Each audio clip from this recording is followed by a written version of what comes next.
മുൻ പ്രധാനമന്ത്രി മൻമോഹൻ സിംഗ് അന്തരിച്ചു. ഡൽഹി എയിംസിൽ വച്ചായിരുന്നു അന്ത്യം. രാത്രി 8 മണിയോടുകൂടി അദ്ദേഹം ഡൽഹിയിലെ വസതിയിൽ കുഴഞ്ഞു വീഴുകയായിരുന്നു. തുടർന്ന് തീവ്രപരിചരണ വിഭാഗത്തിൽ പ്രവേശിപ്പിച്ചെങ്കിലും ജീവൻ രക്ഷിക്കാനായില്ല. വ്യാഴാഴ്ച രാത്രി 9:51 മരണം സ്ഥിരീകരിച്ചു.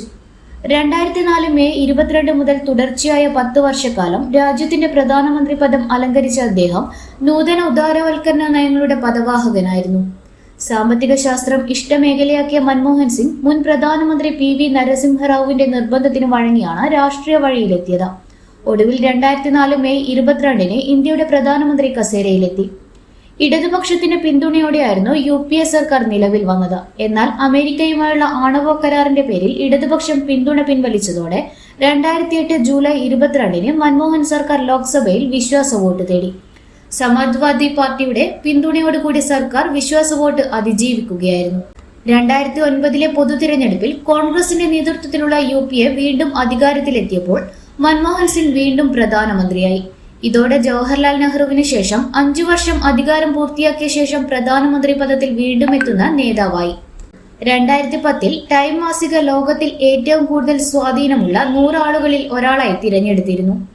ഇന്ത്യ വിഭജനത്തിന് മുൻപ് ഇപ്പോഴത്തെ പാകിസ്ഥാനിലെ പഞ്ചാബ് പ്രവിശ്യയിലെ ഗായിൽ 1932 സെപ്റ്റംബർ 26 ഗുർമുഖ് സിംഗിന്റെയും അമൃത് കൗറിന്റെയും മകനായി ജനനം. പഞ്ചാബ് സർവകലാശാല, കേംബ്രിഡ്ജ് സർവകലാശാല, ഓക്സ്ഫോർഡ് സർവകലാശാല എന്നിവിടങ്ങളിൽ പഠനം. റിസർവ് ബാങ്ക് ഗവർണർ എന്ന നിലയിൽ ദേശീയ തലത്തിലും അന്താരാഷ്ട്ര നാണയനിധി അംഗം എന്ന നിലയിലും ശ്രദ്ധേയനായി.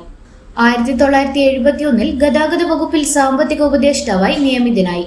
1972 മുതൽ 1976 വരെയുള്ള കാലഘട്ടത്തിൽ ധനകാര്യ വകുപ്പിൽ മുഖ്യ ഉപദേഷ്ടാവായിരുന്നു.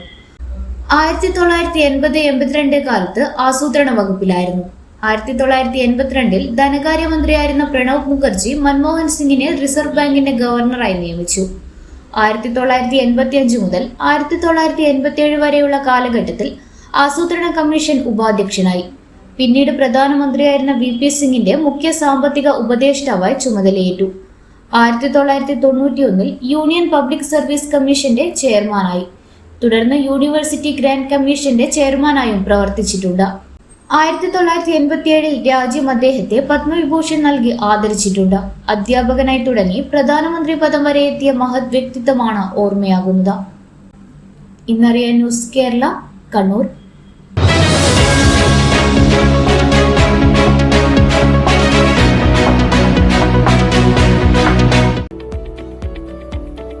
കണ്ണൂരിൽ 45 വർഷത്തെ സേവന പാരമ്പര്യം കുഞ്ഞപ്പ ട്രേഡേഴ്സിന് സ്വന്തം.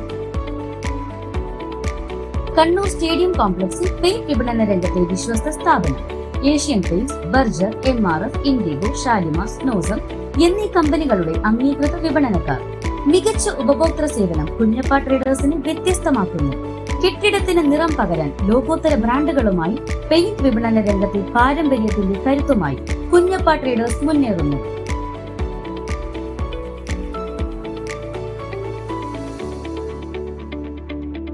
Kunjappa traders, stadium complex, Kannur.